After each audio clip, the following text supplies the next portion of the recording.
안녕하세요. 저는 시험 출신 2기 전원주 행정사입니다. 현재 12년째 출입국 업무를 위주로 해서 그 구로역 근처에서 행정사 사무실을 운영하고 있습니다. 법학원에서는 지금 6년째 외국 국적 정보의 출입국 업무 관련해서 강의를 진행하고 있습니다. 이번 강의는 사실 지난번 기본 강의를 하고 이어서 이제 진행되는 강의입니다. 그래서 이게 이번 심화 강의가 실제 실무 강의라고 생각하시면 될 것 같습니다. 일단 출입국 업무는 제가 생각할 때 행정사 업무 중에 꽃이라고 생각합니다. 오다 보니까 곳곳에 목련꽃도 그다음에 산수유꽃도 피어 있더라고요. 그러니까 봄은 무엇이든지 다 꽃 피우는 그런 계절인 것 같습니다. 여러분도 출입국 업무에서 꽃을 활짝 피울 수 있도록 제가 도와드리겠습니다. 예쁜 꽃을 피우려면 일단 그 땅이 좋아야 되죠. 예쁜 토양이 좋아야만이 일단은 그 뿌리를 튼튼히 해서 그죠? 줄기와 잎을 내고 그다음에 그 꽃눈을 띄우는데 꽃눈이 피었다고 해서 꽃이 금방 피진 않죠. 그죠? 오다 보니까 목련이 몽우리가 져 있는 이제 꽃들도 있고 햇빛 받는 곳은 활짝 피어 있더라고요. 그래서 꽃이 피려면 그 태양의 어떤 햇빛도 필요하고 그다음에 바람도 필요하고요. 그다음에 습도도 필요합니다. 그래서 제가 이렇게 생각을 해보면 지난번에 저한테 들었던 그 기본 강의는 출입국 외국 국적 정보에 관한 아주 이제 기본적인 이론 강의라고 말씀을 드릴 수가 있고요. 그것은 꽃에 따지면 그 토양과 같은 겁니다. 반드시 있어야 되는 거. 하지만 토양만 있다고 모든 나무들이 꽃을 피우진 않습니다. 그죠? 꽃을 피우려면 아까 제가 말씀드린 것처럼 햇빛도 필요하고 온도도 필요하고 습도도 필요하고 바람도 필요한 것처럼 제가 이번 강의에서 여러분들에게 해드리는 건 바로 꽃을 피울 수 있는 바람과 그 다음에 뭐 햇살과 같은 그런 강의를 하고자 합니다. 그러면 지난 기본 강의에 있어서 그죠? 꽃을 피우게 하는 기본 강의에서 꽃을 피우게 하는 그 바람과 온도와 같은 게 바로 이번 강의에서 진행하는 실제 그 신청 요건에 따른 구비서류. 그죠? 그걸 명확하게 아셔야 되고요. 그다음에 각 구비서류에 관한 서식들이 있습니다. 그죠? 서식들. 그 서식들을 완벽하게 작성할 수 있어야 합니다. 그래서 제가 강의하는 건 실제로 예를 들어서 기아 허가를 신청할 때는 기아 허가 신청서라는 11쪽짜리의 그 서식이 있습니다. 거기에서 작성할 때 어떤 부분을 조심해야 되고 그죠? 또 어떤 부분을 챙겨야 하는지 그런 실제적인 것을 제가 이번에 강의를 통해서 알려드리고자 합니다. 그래서 핵심은 실제 사례와 실제 뭐 결혼 비자, 뭐 영주권, 그다음에 국적에 있어가지고 실제 사례와 그리고 각 그 신청에 있어가지고 필요한 서식들의 작성법, 그게 핵심이 될 것 같습니다. 그래서 일단 그 말씀드릴 수 있는 게 그 각각 그 신청에 있어가지고 뭐 기아 신청이라든지 영주권 신청이라든지 결혼 비자 뭐 변경이라든지 거기에 있어가지고 각종 서식을 완벽하게 그 작성할 줄 아는 거. 거기에서 아마추어와 프로의 그 디테일의 차이가 있습니다. 그래서 그런 이제 그 완벽함을 가질 수 있도록 각 서식별 뭐 사안들에 관해서 제가 집중적으로 말씀을 드릴 거고요. 그리고 이번 강의에서 진행하는 강의 순서를 제가 잠깐 말씀드리면 일단 첫 번째 12시간 중에서 첫 번째 타임에서는 그 재외동포 자격 F4 연장 그 다음에 변경 신청에 관해서 간단하게 말씀드릴 거고요. 그 다음에 국제결혼, 국제결혼 절차 그 다음에 결혼 비자를 국내에서 변경할 경우 그 다음에 초청할 때 필요한 서류들과 그 서류들의 작성 방법 결혼 비자 같은 경우는 굉장히 많은 서류들이 있습니다. 초청장에다가 외국인의 배경 진술서에다가 그다음에 사적 발급 신청서에서 그런 거 작성할 때 그 작성에서 굉장히 사실 많이 그 처음에는 당황을 하게 돼요. 그래서 거기에 관한 부분들을 제가 꼼꼼하게 챙겨드릴 예정이고요.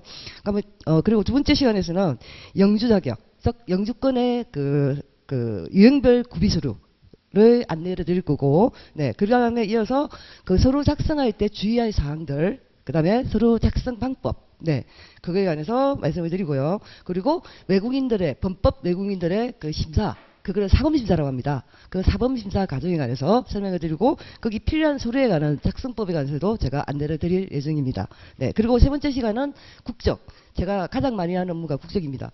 네, 국적은 크게 기하랑 그다음에 국적 회복을 얘기할 수 있는데 그거 차이점에 관해서 다시 말씀을 드릴 거고 그다음에 유형별로 또 맞춰서 서류를 안내해 드리고 그다음에 기하가 신청서라든지 국적 회복 그 신청서라든지 또는 뭐 국적 회복 같은 경우에는 진술서라는 게 또 있습니다. 그런 거 어떤 식으로 어떤 관점으로 작성해야 되는지에 관해서 네, 가장 중요한 실무적인 부분을 제가 접근할 예정입니다. 그리고 마지막 시간에는 국적 회복에 관한 네, 서류 작성과 그다음에 사례별 분석, 그 대응하는 방법, 네, 이런 아주 구체적인 실무를 진행할 예정입니다. 자, 그리고 출입국 업무에 관한 그 특징을 잠시 말씀을 드리고 싶습니다. 일단 출입국은 한 사람의 인생, 출생에서 사망까지 거기에 행정사가 모든 단계에서 관여합니다. 관여하고 대응해 줄 수가 있습니다. 네, 그래서 굉장히 한 사람 인생을 위한 업무라는 거, 네, 거기서 굉장히 많은 보람과 만족감을 얻게 될 겁니다. 네네. 그리고 두 번째는 내국인 대상 업무는 이례적이에요. 하지만 외국인 대상 업무는 이례적이지 않습니다. 네, 출생부터 시작해서 결혼을 하면 결혼 비자를 바꾸고 또 상위 비자로 가고 상위 비자에서 또 그 기하를 한다든지 요 단계까지 이어지는 과정이기 때문에 네, 한 사람을 알게 되면 여러 가지의 업무들이 발생된다는 거 그리고 그 한 사람의 가족이 있겠죠. 그죠? 그래서 이렇게 쭉쭉 가지를 뻗어나갈 수 있기 때문에 다른 업무에 비해서는 수임에서도 굉장히 수임의 탄력성이 높은 편입니다. 네, 그러니까 저 같은 경우도 지금 11년 차지만 거의 60% 정도는 소개입니다.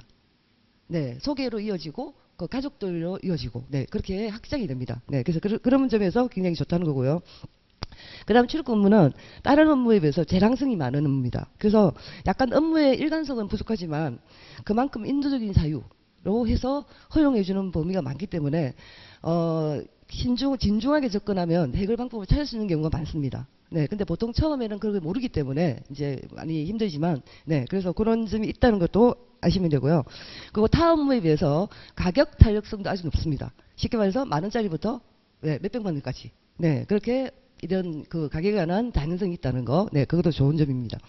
자, 그리고 마지막으로 출입국 업무하실 때 그 어떤 마음가짐에 관해서 제가 설명이지만 잠깐 말씀드리고 싶습니다. 일단은 그 의식이 방어의 권리라는 게 있습니다. 의식이 방어를 한다? 이게 무슨 말일까요?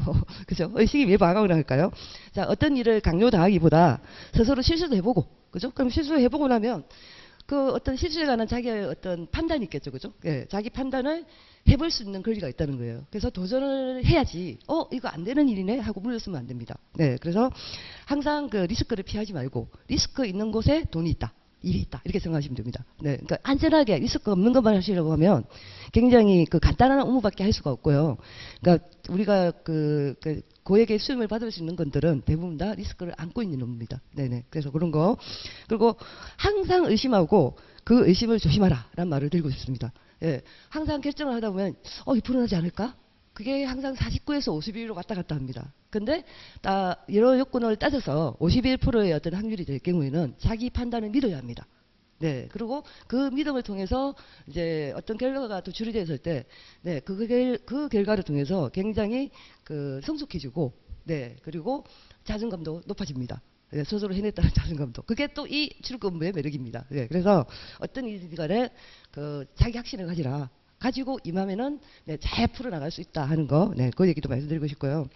자, 이제 마지막으로 행정사 업무를 하다 보면 행정사 동료들 사이의 관계도 중요합니다. 거기에서 저는 항상 강조하는 말이 있습니다. 예, 악. 네, 공자의 말인데 얘는 서로가 달라요. 맞죠? 서로 다른 점을 많이 가지고 있잖아요. 그 다른 점은 서로 예로서 존중을 하고, 그죠? 그리고 행정사는 행사들끼리 어울려야 됩니다. 서로 정보 교환을 해야 되기 때문에 특히 출입국 업무는 그렇습니다.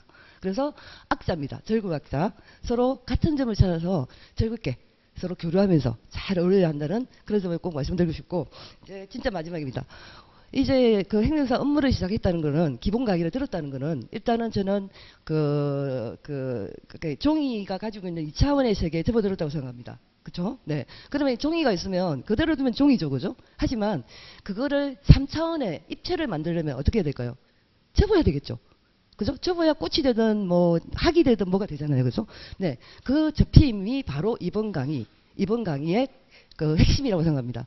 그전에 어떤 기본 강의를 해서 한 발짝 나아서 꽃을 피고 아니면 꽃을 만들 수 있는 입체, 네, 그거에 제가 도움을 드리고자 합니다. 그래서 이번 강의는 꼭 그 지난 강의 들으신 분들 이번 강의는 꼭 빼먹지 마시고 반드시 예, 참가해서 들어주시길 바랍니다. 네, 감사합니다.